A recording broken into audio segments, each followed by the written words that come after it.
love creepy stories that keep you up at night? Do you enjoy spine-chilling tales, both classic and original? Then you're in the right place. I read terrifying horror stories and write my own, bringing you nightmares in the best way possible. I'm on a mission to hit 50 subscribers, and every single one of you can help make that happen. So, if you love horror, hit subscribe and turn on notifications, because the scariest stories are yet to come, and you won't want to miss them. Spring was coming. The air was warming and life was slowly returning to the countryside. I had taken a week off to help my parents on their farm, a place filled with animals, the smell of soil, and the simple life I had left behind years ago. The first night back, I was exhausted. Farm work was tough, but nothing I couldn't handle.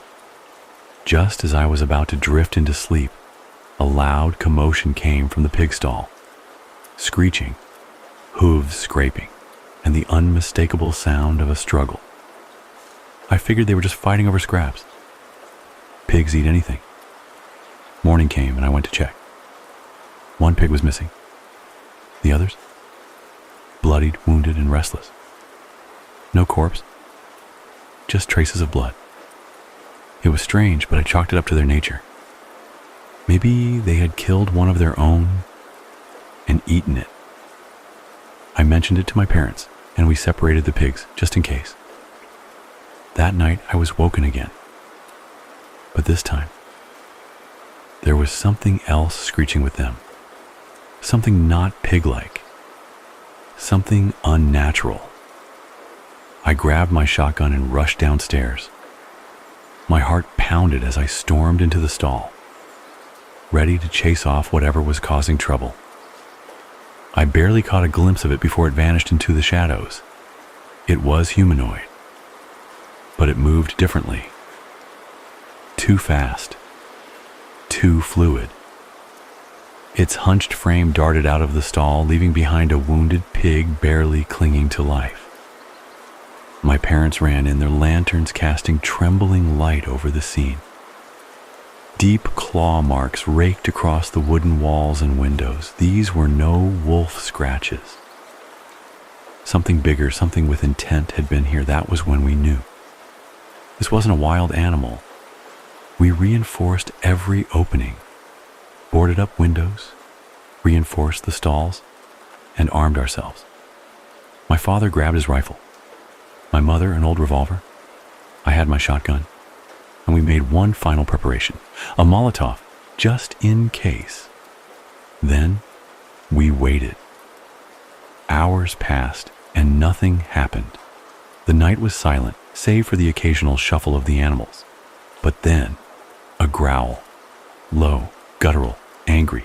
Something slammed against the wooden walls of the stall, shaking the entire structure. The pigs shrieked in terror. The thing outside snarled and howled, hammering against the barricades, furious that we had locked it out. We didn't hesitate. We fired through the gaps in the wood, hearing it howl in pain. But it didn't retreat. It was fast. Too fast. A blur in the dark, shifting through the shadows like it belonged to them. It circled us, darting from one place to another, waiting for an opening. Then I saw it. Its eyes, glowing, pale, full of hate. I didn't think.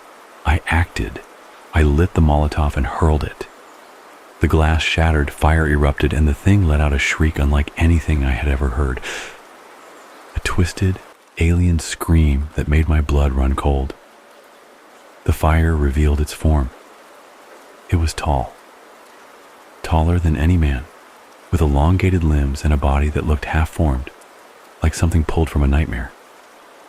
Its skin was rough, patchy, covered in strange, bristling hair. The fire spread across its body, illuminating the horror of what we faced. But even burning, it wouldn't die. Shot after shot, we kept firing, its howls growing more pained, more desperate. But it still stood until I aimed for its head. The final shot rang out. It collapsed. We stood there panting, gripping our weapons, watching the flames consume the corpse. When the fire finally dimmed, we took no chances. We burned the remains completely. Piece by piece, we reduced the creature to ash. We spread those ashes across the borders of the farm, hoping, praying that it would send a warning to whatever else lurked in the dark. But even now, I can't shake the feeling that there are more of them, watching, waiting, and when they come, I'll be ready. At least, that's what I keep telling myself.